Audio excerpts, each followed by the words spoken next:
single time. We get more and more people, and I say it every time, but I always get nervous talking with Butte folks because Butte people know the history better than anybody else, and you know, we bring up historical topics that are right in and around Butte, and so, you know, if you guys can correct me or tell me actually how it is, please let me know. If there's any questions, just kind of shout them out, and we'll just have a conversation. But yes, as Tyler said, we're going to be doing the overseas Chinese of German Gulch. It's one that, well, we'll get into all of that. It's one of those, we're giving the voice to the historically voiceless. We are bringing forth a community that hasn't really been talked about much in the public sphere. It's getting better now. We're talking more and more about the Chinese, but we're still not all the way there. So I love being able to bring this heritage right here in Butte to the forefront. I gotta remember how to work this thing. Oh yeah, the little map on the corner here, there was a few questions about it. This is one of the, it's an 1887 Montana map. It's available almost everywhere online. There's a PDF of it through the Montana Memory Project is one of them. I know the Archives has a copy of it. So yes, you can find that map. It's a pretty accurate, really cool map. I actually have the big blow up in my bedroom, and that's what I fall asleep to every night. Montana 1887, what is wrong with me? So to give a little more of a world view on this, because although we are all Butte-centric and we know that Butte America is the center of the world, it turns out that there is actually more of a world out there, right? Most of the overseas Chinese came from Canton, China. It's an area that it's the 5th most populated place in the world today, and has fluctuated from the most populated to, I think right now is the least populated it's ever been, which is kind of funny. And the time period that we're kind of going to be talking about is about that 1800s time period. But just so you know, this is a rendition in 7th century, and if we flip back and forth, like, it's always been a bustling community. It's always, or a city, it's more of a community. There's several communities in this area. It had a large fleet, it had a large merchant sector. It's, in fact, during the time period that we're talking about, it was the Imperial China, when we think back to all of our world history classes, which, you know, there's always good and bad about history in Imperial China, but for the most part, it really was a really progressive time period. It went on for about 2,000 years, and they set the standards for, what do I have here, the standard weights, a standard counting, a standard trade system, a standard writing system, and that kind of led to other countries and other communities thinking that same way, so it was really that world power at that time.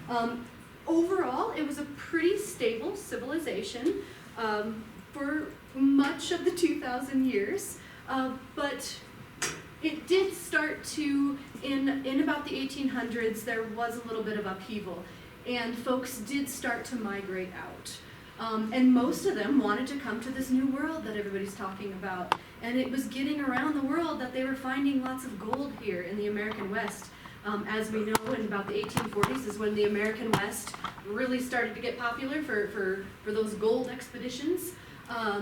This slide really shows the influx of the Chinese population coming in and out.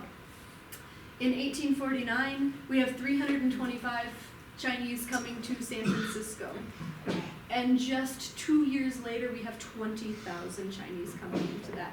Now, this is also one of those things, all of you guys are all historians, and you've all looked at the census and you all understand the census. Think about what's missing. This is coming from census records. We know that a lot of those folks, they're not accounted for in those numbers. We know that that probably only represents 40 to 60% of the actual Chinese number figures coming over. So, again, why were they leaving in mass quantity? Well, that upheaval. We had a lot of political upheaval. We had a lot of financial upheaval. We had some unrest with the Opium Wars going on over there. If there's world historians, you guys can elaborate on that, because that I am not. And a lot of financial crises, and then there was a flood that contributed to a lot of the poverty in Canton, China. And so the heads of household, they wanted to go somewhere, make a quick buck, send what they could back to their families, and that was going to be in this new world of America, right? So, oh yeah, this is my public service announcement. Because we're going to start getting into some site-specific locations. And you guys all know where German Gulch is. You've all drove up there, whether it's hunting or mining or whatever. We're going to start talking a little bit about where actual objects are coming out of. And so part of what I do is the public outreach to let you all know that please go visit, go look at that, get the feeling of the site. When you're standing up there, think about having 2,000 Chinese hanging out up there in a community with a store, an opium pipe mending shop, a blacksmith saloons, tons of mining. Think about what it sounded like up there. Think about what it smelled like. It probably smells horrible, is my guess. It smells great up there right now, but it did not smell like that then. But when you touch things, leave them there, right? Part of the Archaeological Resource Protection Act is to say, go enjoy objects, but leave them there. If you get caught looting, it's up to a $25,000 fine, and could be 25 years in prison, and then you got a felony on your record, and that would be really embarrassing for me, being like, oh my gosh, like, I told you where to go loot that, and then I told you not to loot it. And then he's the first guy I put in prison. That would be so embarrassing for both of us. I know you're not going to go loot it, don't you? So then let's come back here to German Gulch and why you guys are all here, right? So German Gulch is just to the west of us a little bit, and of course none of us in Montana can get away from Granville Stewart. He was everywhere. He really set out Montana, and he was the one in 1864 that was like, you know what, up there in between, we got the Beef Strait, we got North, and then German Gulch area, which he then later called German Gulch. We have this area that looks to be pretty good in gold. And in fact, one of the newspapers is like, hey, get up here. The diggings is yielding $12 per man a day, which that's the only one I didn't do the conversion on. Mike, can you do that conversion real quick? No? Okay. Usually he's really smart. It's a lot, right? So, well, actually, if we just double this, so they're digging out of there about $1,800 in gold a day per man. That's a lot. And so everybody heads on up there. 1865. There's 1,000 miners up there. Most of them are white. We do have a few Chinese that are in the census records. Most of our figures are coming from the census records. But again, we got to continue thinking like, not all of them were actually accounted for in the census. So those figures are going to be a little loose. There's a complete mining camp up there at German Gulch. We have a general store, we have saloons, the brewery, a blacksmith shop, there's a restaurant up there, there's of course the campsites. But then in the late 1860s, supply and demand, inflation, no more easily obtained gold. It was getting harder and harder to get to that gold. It depleted that population. And just an example of some of the inflation that was happening, and we have inflation pretty bad right now, but let's all just step aside and think about spending $927 for a regular non-motorized wheelbarrow. Or $519 for a pick. That's a pretty expensive pick. And if you're not getting any more gold out, you can't pay for your pick, it's not worth it. Also, what's happening that late 1860s, Butte here is starting to really prosper, and more mining camps are setting up around here, and people are coming to Butte to get their wealth. Think about the rest of Montana. We have granite over in Peaburg. That place is bustling at this time. Virginia City, Bannock, they're all starting. They really exited German Gulch for better times. Almost lost my pointer thingy. Here we go. So then, 1871, we start getting the very first interactions between the Chinese and the Euro-Americans, where the Chinese are actually going and they're buying claims. And so I got some pretty good conversions here too. All in all, $2.6 million in today's money is what Chinese investors invested in German Gulch in 1870s. Yeah, most of it really early part, like within just 3 years. That's incredible. So then if we start thinking about, well, but history taught us that, first history taught us the Chinese weren't here, and then history taught us that the Chinese had it really, really bad, and they did. We look at that same year in LA, and that's when one of the famous Chinese massacres happened, where men, women, and children were lynched just for being Chinese in LA. It was happening everywhere. This one was written about extensively and actually made it up into newspapers in Montana. 1872, we have Phuc Lee, who bought some mining claims. He had investors to buy some of these mining claims, and at that time there was this thing called the Alien Law that actually did not allow foreign-born citizens to purchase and draw profit from Montana mining claims. And this didn't sit well with Phuc Lee. He's like, now what is this all about?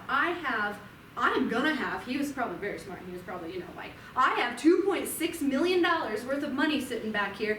I want to put this in this area because I know we have the skills to get the money back out of it.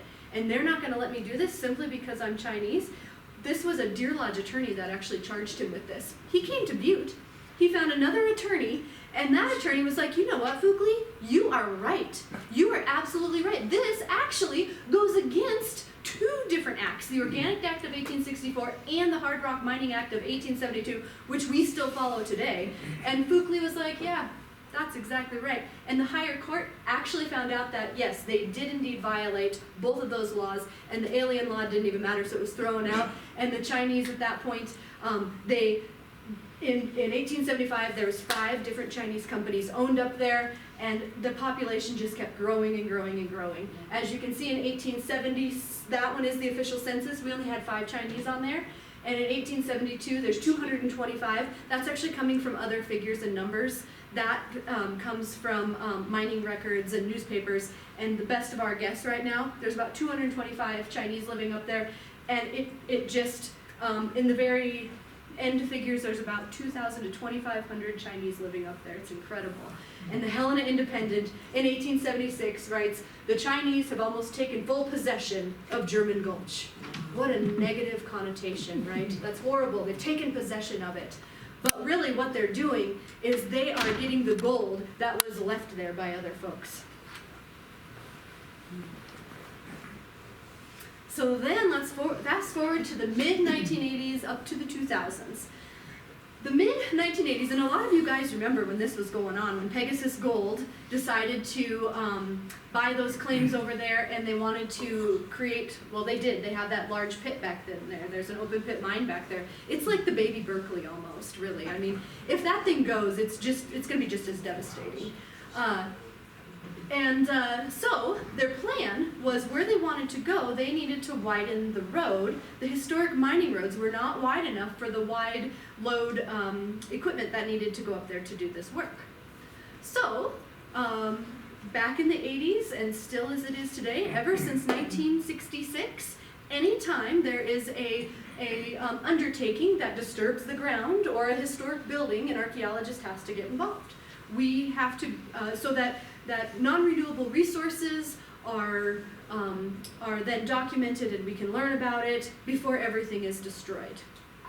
So the Forest Service we knew about this site. We had this site on the radar. We knew that there was a mining camp up there, and we knew we wouldn't have the capacity internally to do it. So we actually contracted it out to GMC here in Butte.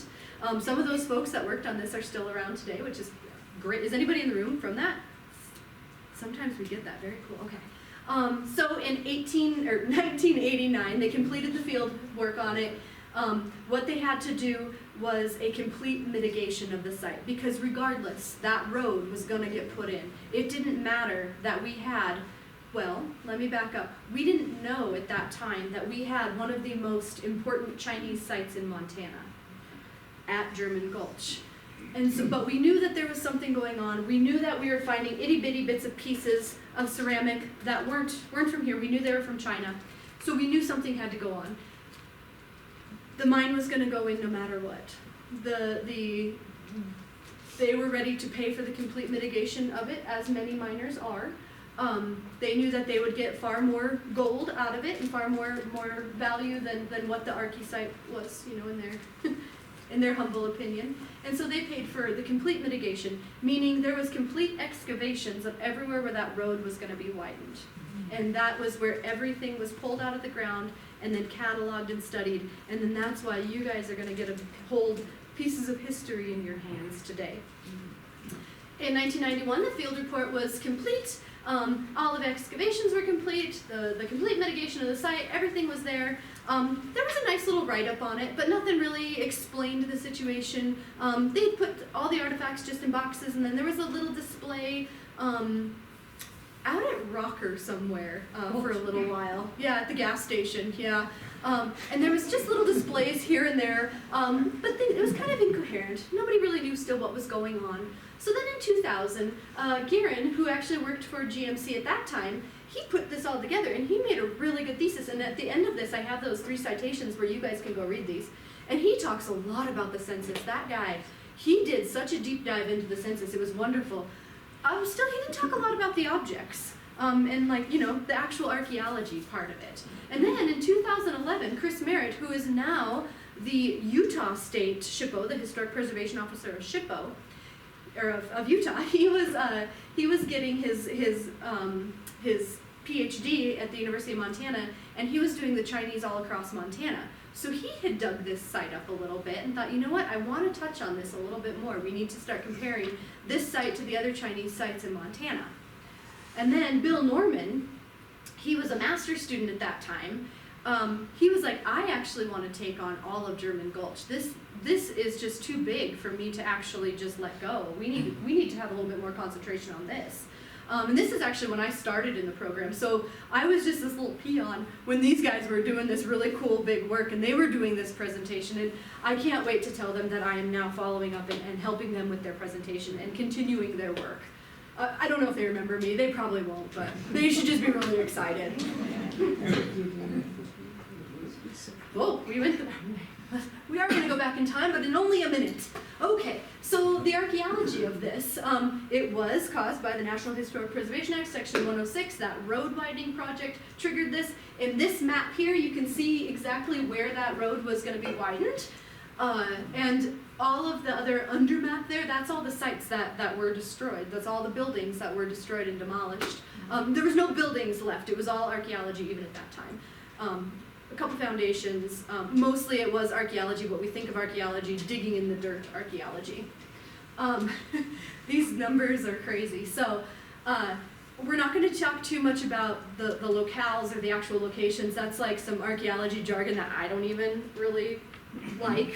It's kind of boring. But all in all, there was 54 of them. For those of you that have driven around up there, like thinking about 54 different areas where you can conduct an archaeological excavation separate from each other, that's incredible. That's a pretty small area up there when you think about that. So in these theses works, only 7 are represented because they were the ones that were completely excavated with this road widening project. And in those 7 locales, there was over 18,000 objects that came out. Yeah. Most of them are of Chinese nature, and we're going to go over that and how do we know, and that way when you guys are out, you can all be stewards of the land, and you can all then find some Chinese artifacts and email me and say, I found Chinese artifacts, because we're still looking for a lot of these sites. We know that they lived and worked and prospered on our forest, but we don't always know where, right? So that's where you guys come in. There was also, it's important to mention that there was pre-contact sites that were found, lithic sites and scatters. Yeah, absolutely. So where people like to live and work today, people like to live and work for thousands of years. Not really groundbreaking, but when you put it that, it's like, huh, it's that light bulb moment, right? Everything is really well documented up there. From firearms, let's start passing around some fun objects. And then we'll just have you guys, I'm going to have you guys be the artifact stewards. And so when they come up to you, just line them up here in the front and that'll be fine. Okay. We are going to let you guys touch these. If you want to take it out of the bag and actually touch it, please do. Make sure that you don't have, pieces of Snickers bars on your fingers. Or, I have to remind myself all the time to not talk with coffee in my mouth, and so, yeah, probably don't use this to pick your teeth type of a thing. Keep in mind that these are, 150 years old. Some things are even older than that. But this little guy here, this is an 1851 Colt revolver nipple wrench. I'm not a gun person. Don't know much about that. I actually rely on a lot of other people for that. You all are probably who I rely on to know what this does, actually. And that's why I get your contact information. But to think like that's, almost 200 years old, it's incredible. So we're getting the munitions objects up there. A couple other objects that aren't necessarily Chinese, but very well could be. We have a cant hook, which is, you know, to quickly grab those logs. I don't think, it's hard to tell if either of these are hand forged. I don't think that they are. We do have some things that were from up there that are. Oh, this one's fun. A blasting powder can cap. I want to be a Forest Service blaster one day, so I feel like I have my own heritage in this. I'm going to put that on my plan for next year, to be a blaster on the forest. All right. So, a few of the other things before we get into the nitty-gritty objects. Another thing that archaeologists look at more now than they did even 20 years ago is the landscape. Landscape archaeology is something that's relatively new. Not sure why, but it is. And it's taking into consideration landscape features, landscape manipulation. That can include flora that is grown and transported. Think about the camas fields. Sometimes those camas fields are actually not native. The natives brought them there and grew camas fields. With the Chinese, we're seeing this a lot in our sites, where they are practicing feng shui. We hear that on the news and we hear it in shows all the time, and it's kind of just thrown around, oh, the feng shui of that room, right? We've all kind of heard that saying. Well, it actually means something to this culture. It's they're trying to achieve the harmony and balance with the environment. They're making it very peaceful. They're making it feel like home. These pictures are from Canton, China. So my professor, Kelly Dixon, who is an overseas Chinese archaeologist, she is the leading expert. Stanford actually paid for her to go to Canton, China and take these photos and see what she could relate to from Canton to the New World. And she found a lot. And one thing that she taught us is you can see the beautiful, you can't actually, you guys can't see this, but pretend you can see this. This rock wall right here, that's all that really nice, stacked, beautiful, we're seeing that here. We are seeing terraces built in the land where there have been Chinese. We see that, and it's kind of one of those cultural markers that us archaeologists, we're looking for now to see if we can find that underrepresented individual in the history. There's a kind of a side story here, but it's worth telling. There is a site up by Plains called Poacher Gulch. And initially when they went to the site, it was recorded as Chinese because there's terraces. And all terrace sites are always Chinese no matter what. You know, it's a good start, at least we're looking at the landscape. But it's not always true, and we should probably do a little bit more testing. So when the master student that was working on that, when she did the analysis in the soil there, she found out that it was actually corn that was being grown on the terraces. And then a little further research found out that it was actually two women that owned the land up there in the 1920s. What are we doing with corn in the 1920s in the middle of nowhere?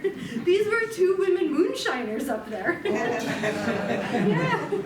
So, you know, I mean, archaeologists, we're there, we're trying, but we sometimes got to go that extra mile. And Jen sure did. Yeah, she went that extra mile. Okay. This is one of the other super exciting things that was found up there. And you're going to see that in the quotation marks, it's the Heathen Heart. And that's what the newspaper is referring to this as. This is, the photo is what was found during excavations by GMC in the late 1980s, early 1990s. And you can see that it is, it's made from local material. It's about 2 meters, and there's this narrow entrance, and then as it says, there's a small ground level vent on the side. Any ideas? Any thoughts?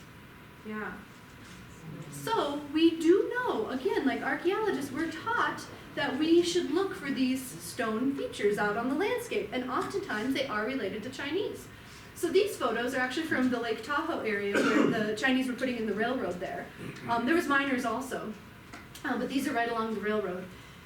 And these, one is an oven, and so this one was confirmed in oven. The archaeological evidence inside confirmed that this one was used for cooking food. And then there was actually tent pads all around it. And so not only were they using it to cook their food, but they were using it for warmth too. It's pretty cold in Lake Tahoe. And then they are assuming that that one would be the same. They couldn't do the archaeology in that one as well. That one had been far too contaminated by modern humans. So we know that a lot of these types of structures, because of archaeology and oral history and talking to the Chinese today, that these are usually ovens, essentially. Kind of like the Italian rock ovens. Another thing that they can use them for, and there are a couple of them up there, are for charcoal for mining. Like charcoal kilns, think about another spot. Oh, yes. Is there one like that in Durant Canyon? Ooh, I don't know, but I want to know. Maybe Lindsay could help. So we have a history hike back in there, and there was something like that. Okay. Yes. Okay. Yeah. Let's talk with Lindsay about that. Afterwards, I'll get some information from you. Yeah. Yeah. Yeah. So they were also used kind of like the charcoal kilns with Glendive and Hecla. The Chinese did use that also. But this one didn't have that. This one had no humans, and this is completely excavated, so the archaeological evidence is really, really good. All we found was itty bitty bits of charcoal. Nothing too exciting, nothing that would be used for mining, no food residue, no, ooh, let's get some more objects out. Yeah, no pieces of ceramic that were used for any kind of, this one, let's pass this one around because this was an easy one right now. This one is a Chinese food storage jar, cap. It's a fragment of a cap that was on the top of a food storage jar. Is the mystery killing you? It's killing me. Come on. All right, let's hurry this up. Ah, we're going the wrong way. Hold on. Oh, stop. I'm holding this backwards. Okay. It's so slow. All right. So, newspapers.com sponsor me. I am a huge newspapers.com fan. Everything I learn is on newspapers.com. I know it's not always right, but it does lead to really good stuff. So back in 1874, right at the height of the Chinese living there, the newspaper starts talking about the credit of the experiment belongs to the heathen element of German Gulch, who one day last week cremated 6 of their deceased countrymen in the most successful manner. They were using it to cremate their remains because then they could send their family members back in these jars rather to their actual family members. Their family could have their remains back rather than just burying them over here. For those of you who are familiar with Philipsburg, the cemetery there is just a huge mound, and it's just all the Chinese that didn't have that. They pop up all over the American West. Along railroads, we'll find mass graves of Chinese for one reason or another. Sometimes it's disease, sometimes it's not. But at German Gulch, they are practicing a very common death burial with their family or with their friends to send them back to their wives and their children. And later on, it talks about it, how the flesh was scraped off of the bones, and then they were placed in crucibles and reduced to ashes, and then they were packed in tin boxes, and the boxes of ash were sent to the flowery kingdom. Gosh, this is so slow. There we go. We do think that that's what that is. We think that's a crematorium. Yeah.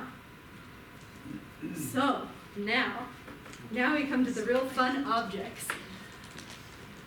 These objects that I'm going to pass around, these are all very distinctly Chinese. When you see this, undoubtedly it came from China. It came from Canton, China, in that first slide that we saw, in that ship harbor, all the way to San Francisco. This is the usual route to San Francisco, and then from San Francisco to Salt Lake City on a wagon train, on the railroad, and then from Salt Lake to either Virginia City or Deer Lodge by wagon on a wagon road, and then from Deer Lodge or Virginia City to German Gulch. At first, the Chinese up there were actually going to Virginia City or to Deer Lodge to go to those Chinese grocery stores. But then there got to be so many, they're like, why don't we just open up a store up here? And they're like, that's a great idea. Let's get a wagon from Virginia City and or Deer Lodge, both of them. We actually have records of both places sending a wagon of goods up to the Chinese merchant at German Gulch. So we do have the bamboo design. We'll send this guy around. This is all hand painted. This usually it is on porcelain. It is, you can, when you look at it, you can see the really fine grained porcelain. Mike, don't yell at me. If you were to stick your tongue on this, your tongue would not stick to this. It's not going to stick to porcelain. If you stick your tongue on stoneware, it's going to stick. And so that's one of the things archaeologists do. This has probably been licked.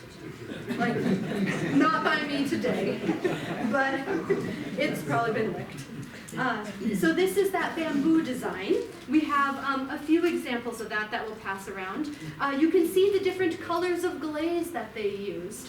You can see the different thicknesses. Was it for a different vessel? Was it for a different part of a vessel?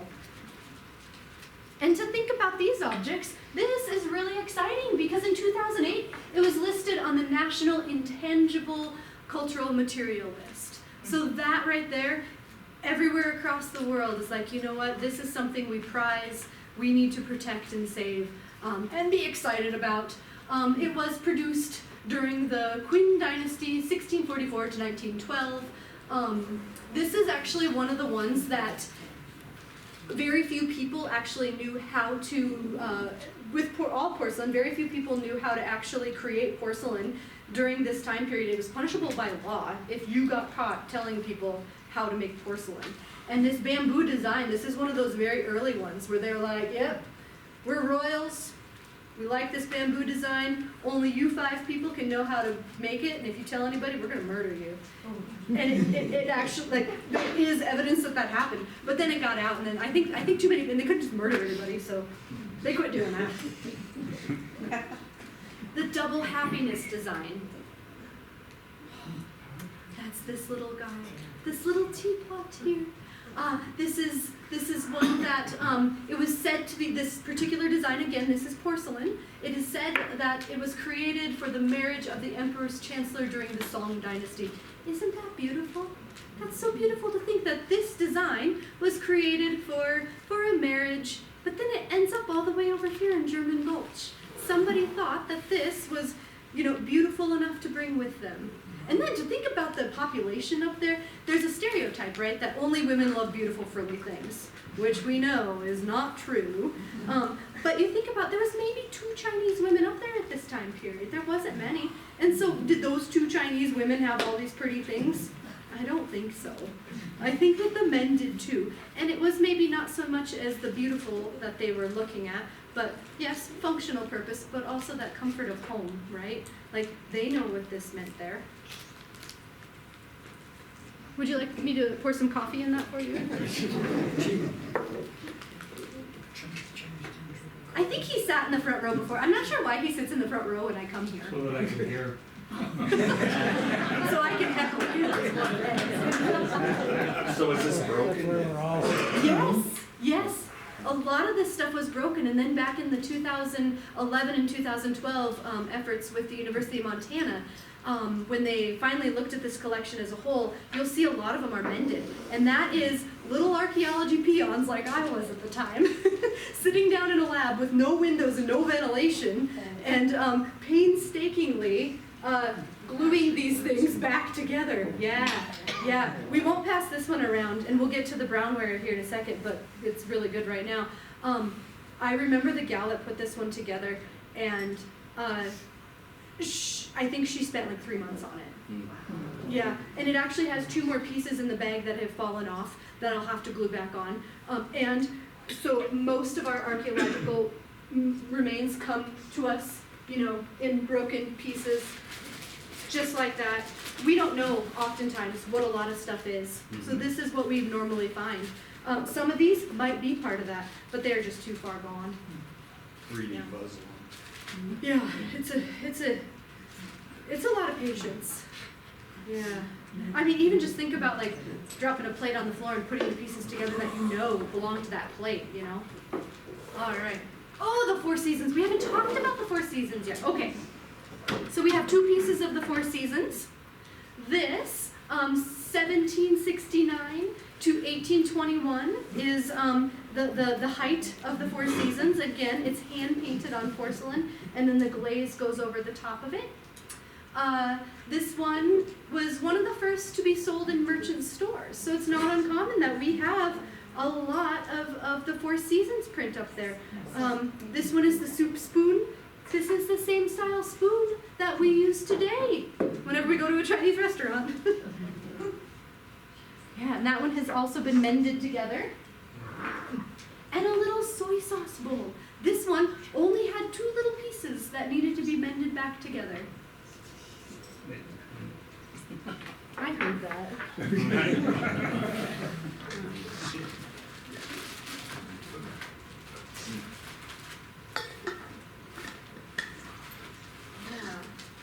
Let's see here. So I'll send this little bag around too, so you can see actually what most archaeologists are always dealing with. What's funny is I was at I'm the newest member of the Historic Preservation Commission, and so we had our meeting last night. For those of you that follow, there's a building that's going to be demolished here in town, and we did approve it. And one of the things for me was, yes, you know, it's sad that the building is leaving, and that's what we're here for, to preserve these buildings. But sometimes we can learn so much more from these buildings if we can actually look at that archaeological signature. It's these itty bitty little pieces of ceramic that can actually tell us a lot, right? It's getting in there and talking about what's not written about in that written record. And at the very end, a member of the public said, wow, you know, thank you, I hadn't thought about that yet. And she says, you know, I constantly find these little pieces of glass and they don't mean anything. I said, oh my gosh, that means so much to an archaeologist. That little piece of ceramic there, that's no bigger than your pinky fingernail, means so much to me. If I find just that, I know at some point that there was a Chinese marker there. Were they lead-based paints?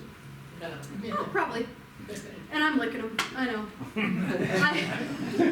I also worked at the Navy Yard in DC, like I'm full of lead. Yeah. All right, and then Celadon, the wintergreen. This is another one of those patterns and ceramics that were sold to be, meant to be sold at the merchant stores. This one was predominantly during the Sung Dynasty in 960 to 1280, and then they just continued it after that. In the Chinese culture, it's called wintergreen because of the color, and then here we call it Celadon. I don't know why, but yeah, we had a lot of that coming on up.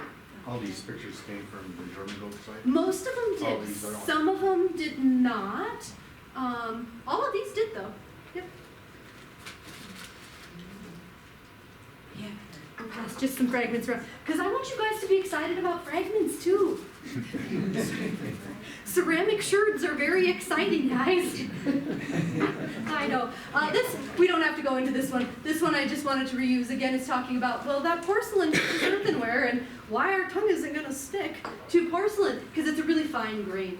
And when we're out in the field and in the woods, we find this kind of stuff all the time. And the first thing I look for is that sandwiching method. You can't really see it here because of the light, but that glaze and that paint is sitting right on top of that paste. And that sandwich method is, that glaze won't soak in at all. Yeah. Oh yeah, and that's the recipe right there that is punishable by law, but I'm just gonna go so they don't, there we go, okay. So, the Chinese utilitarian brownware, this is that material that we know that folks were sent back to China in this and tin boxes, but they were sent back to China in these. But coming from China, they were most of the time, yes, the liquor bottles, which we have that one right here. Be careful with this one, he's been loved. And let's just continue loving him. But this is that liquor bottle right up there, yeah. That's the full one. That is in a box I can't reach, so we get the broken one. And there was residue analysis done on some of these utilitarian brownware pieces. And really, really fun things were found. There was residue of flounder, residue of sheephead fish, there was olive pit residues, like the olive oil residues. There was olive pits found in some of them. A lot of these things are obviously, I don't know if you guys know this, but we do not have flounder here in Montana. So that's being shipped in, you know, from San Francisco. The sheephead fish, I share an office with our fish guys at the Forest Service, and they got pretty excited when I started talking about the fish. And so Patrick, my roomie, he got this book out and he was like, well, and we'll jump ahead for a minute. These are fish scales that were found up there. And the first thing Patrick says is he's like, those are too damn big to be from Montana. And I said, I love that you said that. I love that you just confirmed that we have something that's not from Montana. So then he got into a bit of an argument with his seasonals. You know, they're young and they know everything. And Patrick didn't know as much. And they said, well, maybe it's carp. So he got his book out. If you guys don't have this book, you should totally get it. And it talks about when carp actually came to Montana. And yeah, the first carp recorded in Montana was 1886. That's a great test question. The first introduction to the U.S. was in the 1870s. So is that carp? I don't know. Is it sheepshead fish? I'm not sure. But, yeah, fun book. All right. Do you think it's tuna? Oh, I was like, oh, I'm so gullible. All right. Oh, yep, the residue analysis. I didn't get too far ahead here with the sheepshead fish, and we have this jar here. Very good. And then, of course, we do have the opium pieces coming up there. And everybody, and I included, I love the vice of this, right? It's one of those things where it's the naughty things done at the day, and that's still kind of exciting. But it was completely legal for the Chinese to do it. And so they did. Up at German Gulch, we have an area that had nothing but, we'll pass this one around. We actually have, I think, 20 of these all together in the collections. This is that fitting M. This is M, where this would fit in the saddle, and then the bowl, which I won't take the bowl out of the bag because he's falling apart. The bowl sits on top of that fitting. We found all the pieces, including the pipe stem up there at German Gulch. We'll pass this brass fitting around. This is pretty exciting stuff. There was a opium pipe mender up there, is what we're figuring out. I'll also pass the piece of the bowl around. And feel free to take this one out and look at it. And it has been mended together. The really cool, exciting part about this is you can see the smoke residue in it. Probably don't like this.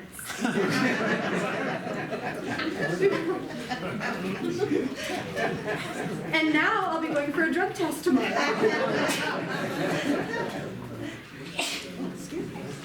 Ooh, let's pass around a few more pieces. I don't remember what my next slide is here. Oh yes, okay. So we'll pass around this. This is the opium tin, what it actually came in, and it has the stamp on the bottom. Ooh, the little opium vial. We had all sorts of these around up there. And I love this so much. A lot of archaeologists are like, oh, that's a medicinal bottle. Well, yeah, I mean, they did think opium was medicine in some cases, right? But it is, this one might have the stopper in it still. That's kind of cool. But to look at this, it is a really early glass bottle. We often don't get these types of little glass vials in this good of condition here in Montana and surviving the ARC record. You can see that it was a simple one-piece mold, and then this top was actually hand applied. You can see that it was, pretty poor technology with all the bubbles in it, but they didn't care. They got their opium from point A to point B. We have this piece. This is an opium lamp globe, a glass globe. Some of these things found completely out of context. I wouldn't know what this was. If somebody just showed up on my, and this happens all the time, this is why context is really important, and we'll kind of just talk about, context for just a sec. If someone comes to me and says, oh, hey, Amy, I found this on the trail, and I'd be like, cool, okay, what trail? Oh, I don't know, I was on a trail. Okay, was it deep? Oh, I don't know, I dug it up, yeah, okay. Well, we need that context. I need to know where it was found and how deep it was found to see, number one, if there's other objects around there so that we can start building a context for that site. And two, deposition actually helps with an age of a site, right? And then, where's my foot? Here we go. We also have these opium can gaming pieces or counters. They are recycling. They're recycling those opium tins, and they're making little game pieces out of them. And that again is something common that we find on archaeological sites across the American West. in the Chinese sites, that they're recycling, they're reusing, they're getting creative with some of their garbage. And then we come to some of the other fun stuff. I don't have all of these, but I have some. We talked about the olive pits and the peach pit and this coconut. Everybody at the Forest Service knows that this coconut is one of my most favorite objects. This coconut shell has survived the archaeological record. It has survived a trip from China, and like we're allowed to hand this off to you guys, and you can hold a coconut shell from about the 1860s, 1870s. Like that is absolutely incredible to me. And I actually took that to one of our seasonal trainings this year over south of Ennis and got really excited. And I'm like, oh right guys, if you guys see this on the forest, think of that game. Well, this shouldn't be on the forest. We don't grow coconuts here. And it really got him excited. Well, apparently there was a coconut party at this campsite the weekend before because there was pieces of coconuts everywhere. And so during lunch, everybody is, Amy, there's coconuts here, really excited. I'm like, okay, so that is really exciting, but those are modern coconuts, guys. Yeah. Oh, let's pass around this guy, a meat cleaver. So cool to think about this. And to touch it, it's so great. Let's see, what else we have? And then just your everyday objects that we don't necessarily see this as being a Chinese marker, but it's still something that we use every day. And to think about this surviving that record, this is a ceramic doorknob. Funny enough, we probably all have the same one on our house still today.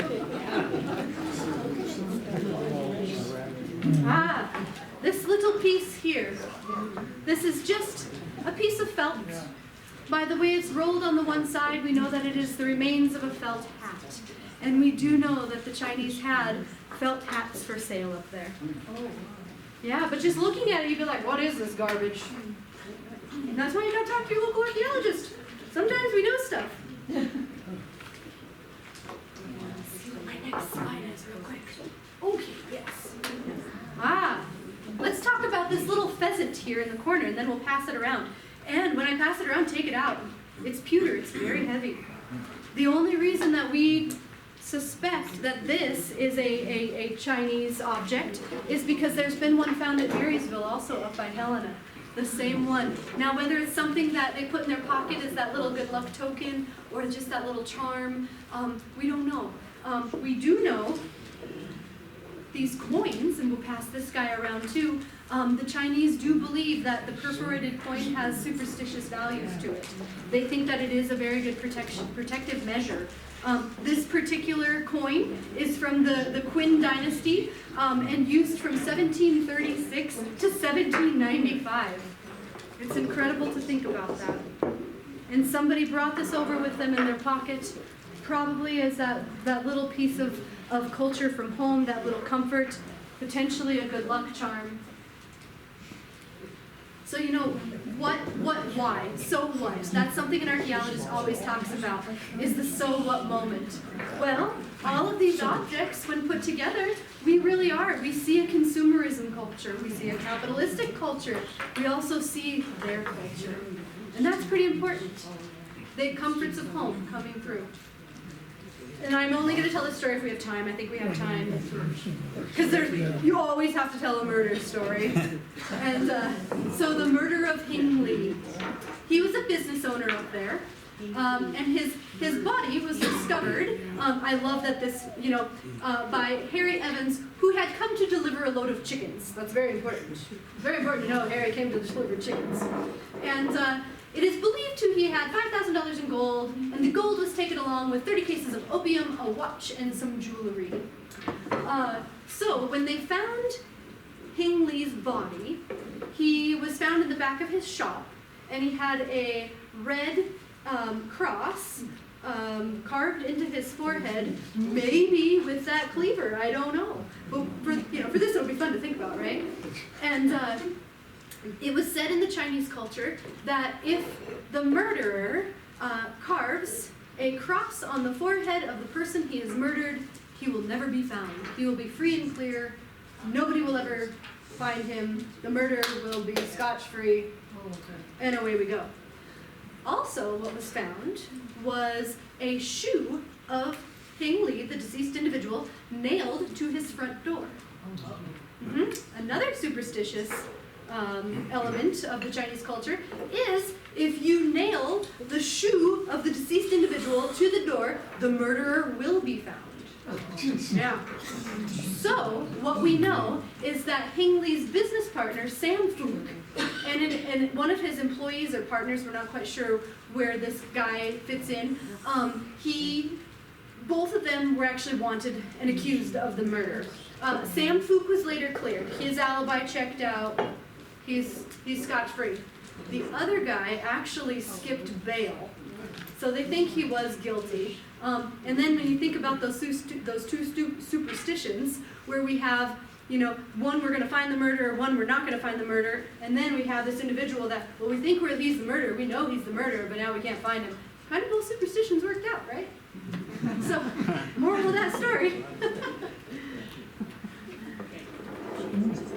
And then that's where we end, and this is the 3 theses that I reference in this. And then I've actually been brought, I think that Lindsay's copying it now for me, a couple of the references right out of the archives here. And there's my contact information. And I thought I spelled my own name wrong for a minute. Phew! Yeah, so please get a hold of me with any questions that you have that you don't want to ask here.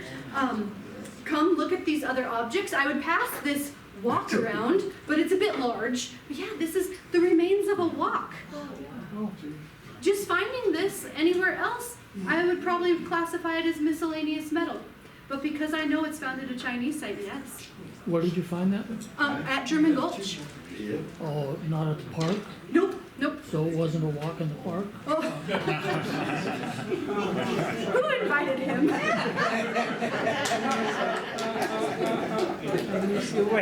You waited a long time. He's waiting all day. I had another one, but I missed it. Oh goodness.